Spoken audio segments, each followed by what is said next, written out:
Well, hey friends, let's talk about the worst makeup from this year. I am excited for this video. It's always fun to just sit and rant and hang out with you guys. And I also asked you guys on my Instagram, what was the #1 worst thing you tried this year? So I'm gonna share those at the end because I just think this is a fun conversation. And honestly, as silly as it might sound, kind of an important one when you're talking about makeup products. Like all year long, I'm telling you guys products I like, we're trying things out, I'm sharing products I don't like, but I think it's kind of good to remember that some very expensive products, just because they're expensive, are not necessarily good. And we'll talk about those. And then just kind of knowing brands that generally, like I have a few brands I'm going to talk about today that I'm like, what's going on with those brands? Like, why are their products so bad? We'll get into all that. Okay, anyway, let's dive in. I hope you got a coffee, tea, water, wine, whatever. Cheers. I got some Dunkies today. I was so boring though. I just got a half calf hot with cream, although it's honestly getting pretty cold. Look at my lipstick. My lipstick, by the way, is Boundless Berry in like the Makeup Forever lip line. But then on top of it is one of my faves, the Revlon like lip gloss thing, whatever, in Glossed Up Rose. I've talked a lot about this. It's so comfy, it's so pretty, but it worked really well with that lip liner. Anyway, so I should probably tell you, okay, that my best of the year, I call them the Jammy Awards, my best of the year videos will be coming up here in the next few weeks. Around the new year, might be before, might be after, some kind of mixture. But I do them every year. I've done them for like nearly a decade and they're so fun. So I'm going to be complaining a lot today, but I've got some faves, you know, from the year I'll be sharing in a future video. Okay, let's start with the most egregious one. This one from Patrick Ta. This is their Major Skin Hydrolux Foundation. Beautiful bottle, unbelievably expensive. I really went out on a limb to try this because I thought, I don't usually buy foundations that are this pricey, but it seemed perfect for me. And I think perhaps there is someone out there that really does love this, but this is often talked about, kind of viral, and in theory, I should love it, genuinely, but every time I have ever put it on my skin, it just does not look good. And it's crazy because, I mean, it's a little bit luminous. It's got probably about medium max coverage. That's generally what I'm looking for, but it just kind of sits on top of my skin. It makes it look more oily versus luminous. And again, it might just be a personal thing, but if you have tried this, let me know your thoughts. It pains me to get rid of this. I'm thinking about a sister of mine that I'm like, because it's not super old or anything, that might want to at least try it and see if it works for her. But that's my thoughts. Such a bummer, but ugh. It does feel bad like complaining about this whole video. I'm used to being like, this was a favorite, this wasn't. Oh my God, man. Another one that I finally have decided I don't like, and if you saw my recent, I did like a reel about like products I'm decluttering. A few of these were mentioned in that, not all of them. This was one. So this is the Maybelline Superstay Lumi Matte. I was very excited about this. I have tried numerous shades of this. I keep trying to make it work. And even when I mix them and get my perfect shade, I realize I never love the way my skin looks with this on. And I actually think the finish of it is what I would prefer. It's that little bit of luminous, but not quite as much as this first one I mentioned, because it does have that little bit of matteness. Matte. What would be the verb of that? Mattification? Okay, that'll work. Anyway, I would say it's more like a satin finish, which is generally what I've realized I like, at least right now, the way my skin is. But this, again, kind of the same thing where it always felt like it sat on top of the skin, and I would look in the mirror only a few hours after putting this on and think, like, I just don't like the way this looks. And generally with foundations and skin tints that I love, especially only a few hours later, they still look really nice. Like I'm not thinking, oh my gosh, this just, and especially as I am aging, I've got lines and fine lines and stuff. It really didn't lend itself well to that either. So if you've still been thinking about this, you might prefer, this is the Maybelline Lifter Plump and Glow. You might like this one more. I should say this is still new to me. I've only tried it a few times, so I'm not putting my big stamp, but out of the two, I'm already liking this one more, and I'm not feeling like, do I like it? Do I not? You know, that kind of thing. So just wanted to share that. That's a newer launch. But if you want to see me trying that one on, I'll link the video. I just did an affordable drugstore makeup video try on, like I just did it. So I'll link that below if you want to check that out next. But another drugstore miss is this one. Yet again, I had such high hopes. This is the L'Oreal Lumi Le Glow Tint. I don't know what in the world. I have tried so many skin tints, and generally many of them will work for me. But this one, first of all, I had 2 shades. This shade is very, very orange compared to my skin tone. But that aside, it looked like I want to show you, very metallic. I don't know, I can't decide if that's the right word for it, but just such a sheen on the skin that I felt like I wanted to put a foundation on top. And that is not, this product is meant to be a skin tint. Like in theory, you should be able to just wear it alone, but it was way too glowy even for me. So it's another one I would avoid if you are not looking to add a ton of glow all over your face.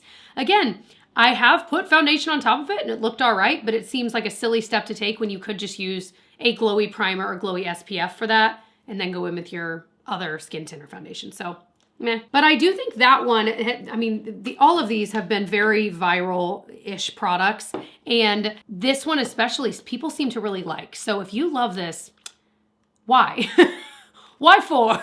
Okay, Makeup Forever this is one of the brands I wanted to talk about because their face products lately have really not at all been working for me. This is one example. This is their new Artist Color crayons they came out with. I tried the blush, the bronzer, and the highlighter, all of them. And this one is the least offensive one of them all, but even still, there are better versions of these at the drugstore. My L'Oreal makes a highlighter stick that I think is unbelievably beautiful. It's the one I'm burning through. It is the one I use.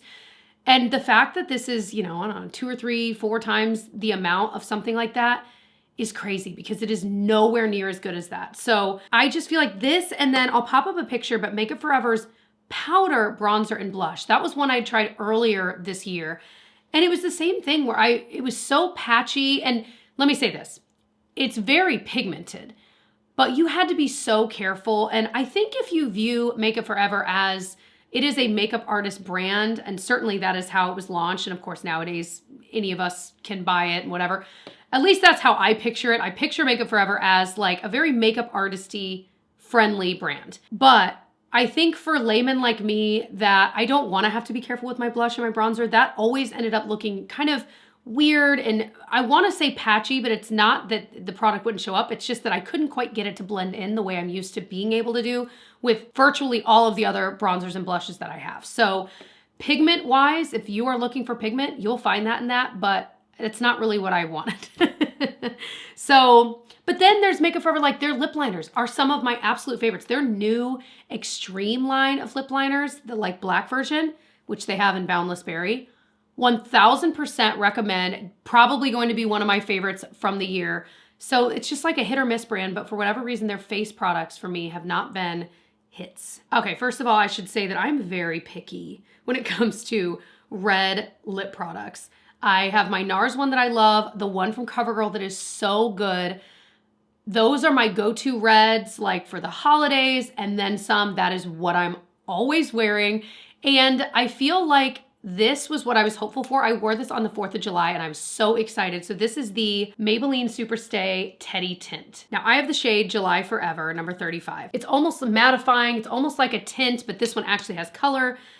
It looked awful on my lips. And when you see vlog footage in my videos that I was putting out at the time wearing this on the 4th of July, my lips looked 40 years older than they are. They looked so dry and wrinkly. And this was like only maybe an hour or 2 into wearing this. So I think perhaps if you were to get a neutral shade, and you definitely would need to wear lip liner with it just because of the formula of this, you could make it work. But I think if you're thinking about going out and buying this, like if you have any lines on your lips, I really do not think you will like this. If you want something similar to this, I would go for the NYX, is it called Smushy? It's like a matte lip color. I tried it in that same drugstore video I just put up. Oh my gosh, I love that. So if you're wanting this kind of finish, I would go that route. Maybe not for a red, but for like a more neutral. I don't know, maybe the red, do they have a red in that line? Maybe it's great. You let me know. Okay, the Colossal Bubble Mascara, very viral this year, but the problem with it, I know some of you guys have heard me say this like 4 times, so I'll say it one last time. I love the original one, the non-waterproof. However, if you are sweaty, like in the middle of summer, I could not wear that mascara because I would like look up and then I would have all the dots 5 hours after applying it. You know what I mean? So it would just do that kind of transfer. but I loved the way it looked. So I will probably repurchase it, you know, sweat be darned. But I tried the waterproof version thinking, that's gonna solve my problem. Nah, this is a totally different formula. I don't know what mascara this is, but it is certainly not the Colossal Bubble. So, and I know that anytime you're making something waterproof, in theory, it would kind of be a different formula because you're having to change the formula. But this was so different, and I didn't love it. I used it maybe 4 or 5 times, and I was like, we're done here. It just gave me like a few lashes. It wasn't quite as volumizing. Like, it just didn't do any of the things I was needing it to do. On that vein, a recent one I tried and didn't like was the e.l.f. Incredicurl. I thought I brought it with me, but I think it must have rolled off my desk and I didn't put it in my bag. That one only gave me like 3 lashes. It's, for me, I feel like at this point, after reviewing makeup for as long as I have, some mascaras need a little bit of time to kind of dry out, maybe 2 or 3 weeks, and then you're like, oh yeah, there's the magic. But this one was one that the second I tried it, I'm like, no, nope.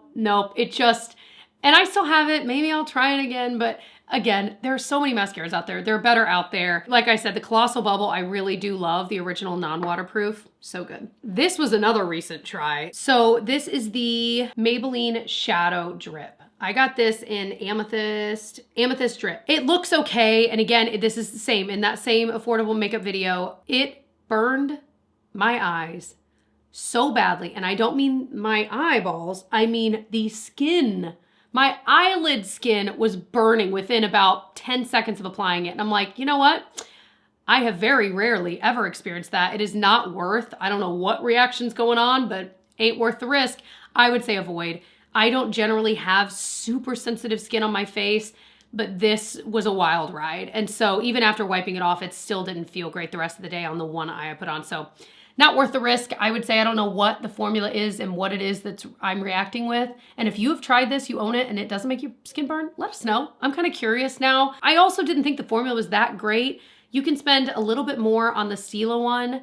I feel like it's a little over $20, but y'all, that will last you years. And it is the most beautiful way. Let me show you a swatch of this. It is the most beautiful way to get glitter on your eyes with absolutely no fallout.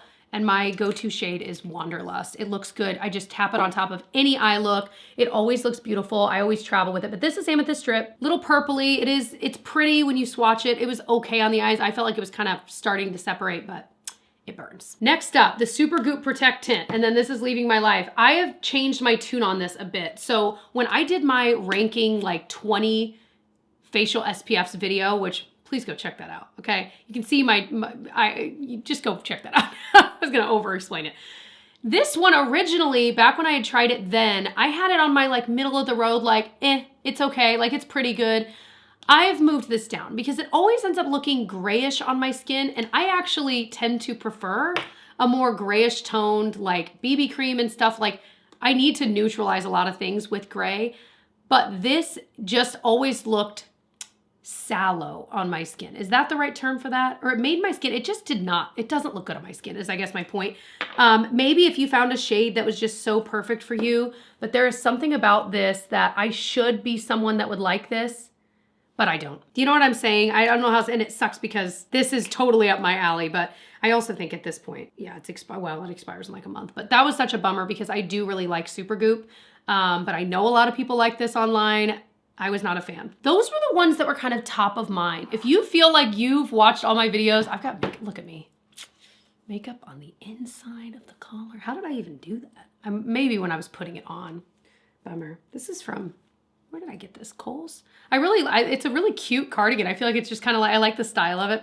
Anyway, if you have watched all my videos and you know that there is something I hated that I forgot to mention, let me know in a comment what it is. I was trying to, use my own brain, go through my decluttered pile, which I still have at my house. I need to, anyway. And then I also was combing through old videos of mine and pulling this all together. But let me know if you feel like, oh my gosh, Jessica, I can't believe you didn't talk about that. Let me know what it is. Okay, now let's talk about your things that you hated this year. Okay, first up, Carleen Gray said, e.l.f. tubing mascara. I'm trying to think, what was it? I'm thinking of the Milani one. That's another one I probably should have mentioned. I have tried yet again this year and did not love. The one that's meant to be like an affordable version of the Thrive Cosmetics one which is really good. I didn't love that, but that one is split online because some of you guys really, really love it. So I don't know what it is about that mascara. But the e.l.f. tubing one, which one is that? Now I'm curious. I generally love a tubing. Oh, the lash extender. Oh, interesting. That was one I actually liked. And in fact, that's reminding me I want to buy it again. I actually like that one, but I think tubing mascaras, they're not built the same. And I also think your lashes and your length and the volume of your actual lashes can affect how much you like something, which, I mean, I guess that's like duh, but some mascaras are just so good that they work for so many people. My favorite kind of tubing mascara is the Tower 28 one. But again, that one is split where I love it. I repurchase it on repeat, but not everyone loves it. I would say probably as a rule, if you've tried multiple tubing mascaras and you hate them all, you probably just don't like tubing mascaras and it's just not something you have to buy. You know what I mean? I feel redeemed. Okay, Schoonel said, Ciel skin tint, it melted off my face in 2 hours. You guys, thank you for that. I just saw a video the other day of someone saying, okay, the greatest skin tint I've ever tried, looks amazing, I get so many compliments, and it's the Ciel one. I have that one. It was actually in my declutter pile. I thought about bringing it up in this video, and then I was like, no.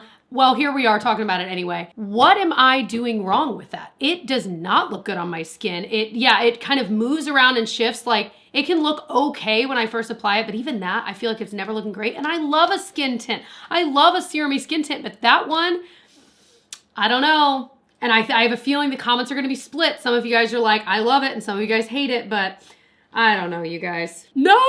VV98 said, Maybelline Colossal Bubble Mascara, clumpy, dry side, did nothing for my lashes. That, again, it's split. And I feel like of all of the makeup products, which is the most divisive, I think, like makeup categories, could be mascara. Could maybe be foundation as well. But mascara seems to be one of those things that like, there's not a blanket mascara that like every single person has tried and loved or every person has tried and hated. I feel like it really is so divisive. Okay, CPhoto33 said, the Oribe Priming Lotion Leave-In Conditioning Detangler. It smells so bad. What is it with these companies, like, especially with hair products, that when you put it in, you're gonna generally smell that product the rest of the day or two, especially a leave-in. Living Proof is the biggest offender of this to me. And I've talked about, like, I think part of it was where I was in life and what I was going through, and I was using a bunch of Living Proof. I now associate that smell with that. But also so many of you guys are just like, I just don't like the smell. So I'm like, man, if Living Proof ever just said, okay, here's what we're gonna do, and they just redid whatever that scent is, that'd be cool. Yes, okay. The other brand, okay, I mentioned earlier that I wanted to talk about brands that I feel like, what's going on? Versed is on my hit list, I'm sorry.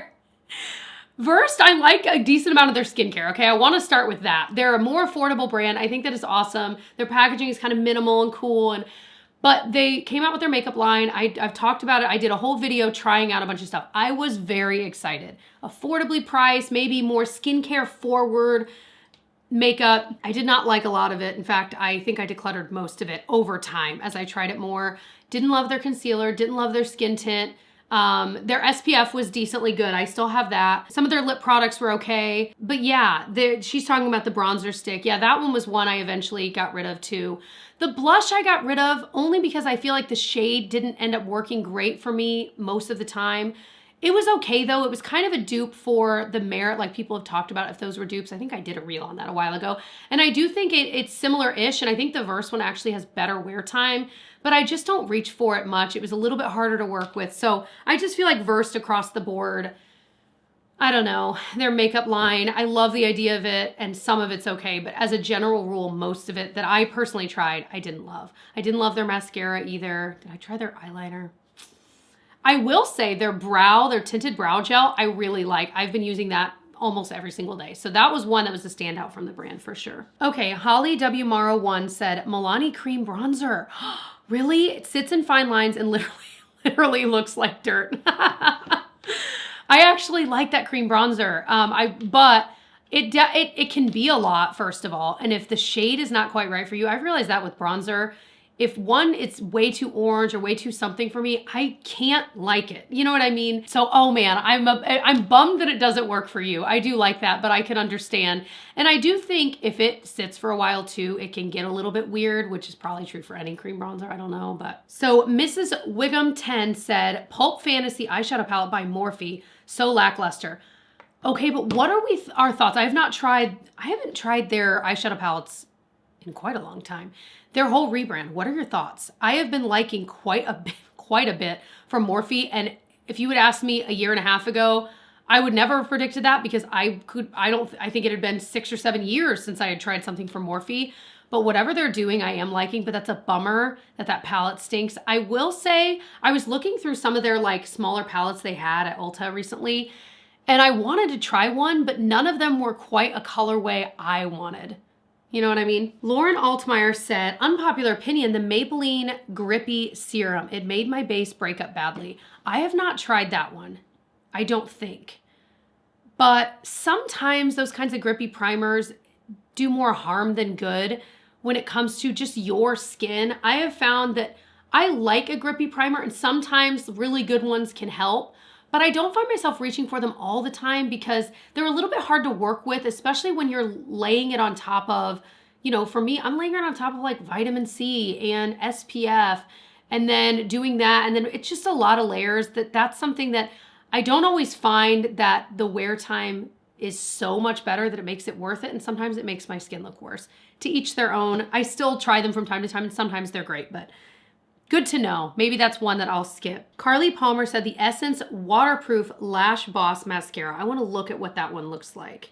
I generally like a lot of mascaras from Essence. Lash Like a Boss. Okay, so there's the regular version that's like in pink packaging, and then the waterproof one. I'm assuming you're specifically talking about that. I have not tried either of these. I will have to, well, maybe not the waterproof one, but now you've got me curious into looking at this line because I've loved their Lash Princess line for a long time, and I really like their lash extender, the one in the purple. That's been a favorite for years, but maybe I'll try the regular version. Let me know if you've tried it. Is it good? Is it bad? Oh my gosh. Okay, so Megan Ireland DM'd me and then she sent a picture. I'm not going to show the picture because I don't know that she would want that. I don't know.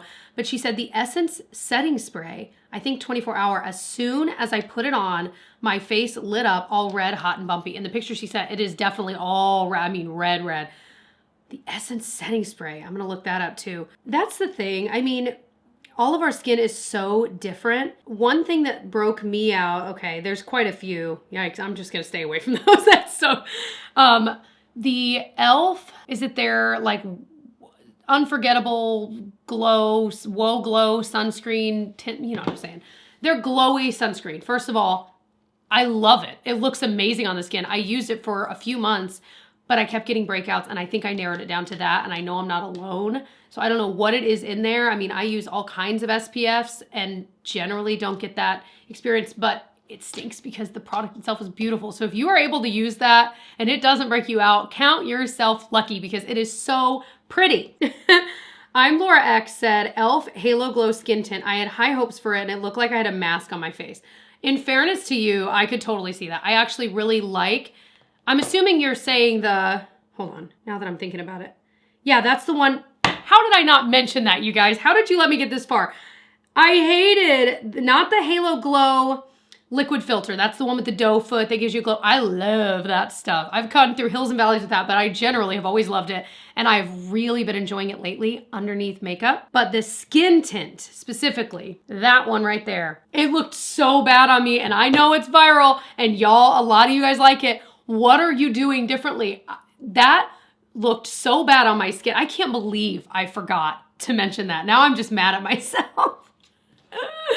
Oh my gosh. So Sarah Stiltner said, the Tarte Timeless Foundation, I got it because it was supposed to be great for mature skin to hydrate. All it did was cake up and rub off within minutes. It was so bad. Oh, that is a bummer. I haven't tried, actually the Tarte, I think they discontinued it, but they used to make one of my favorite kind of skin tints. Let me look this up. I feel like I know a lot of makeup by the way the bottle looks than the name of it. So this is what she's talking about. Looks nice. That's a bummer. Can't believe I've never heard of that. No. Okay, Kels Wan said, Estee Lauder Double Wear Foundation. For some reason, it's too drying for me.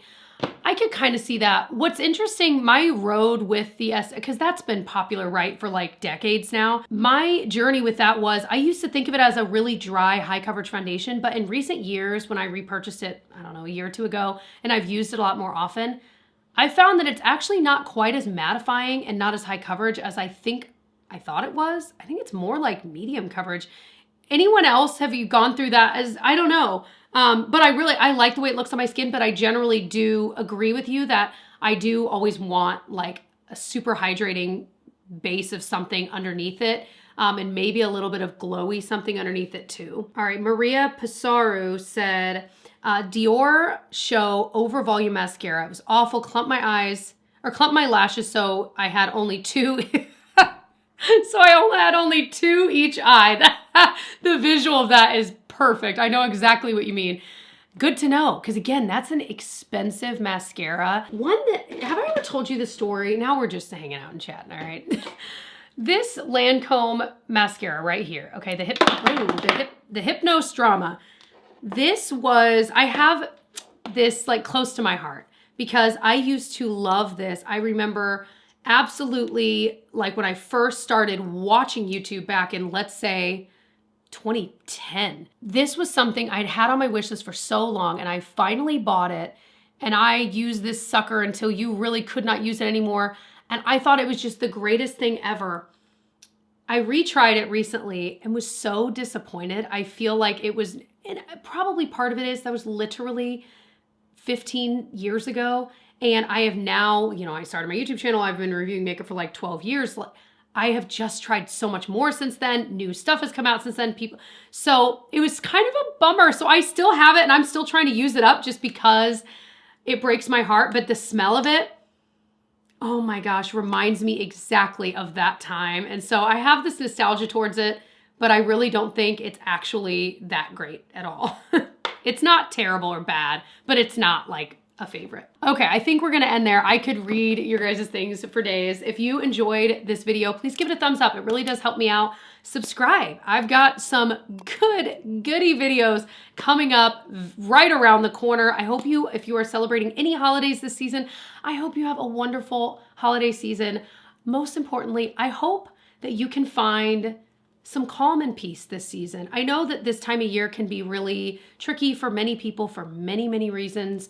And one thing I have been thinking about a lot is taking a breath and finding that calm during the season. I think it can be really hard, especially if you are someone that like, maybe you're the main one. I'm thinking of my friend who also has a YouTube channel. Their channel is RZ Roll. She was talking about this in one of their Vlogmas videos.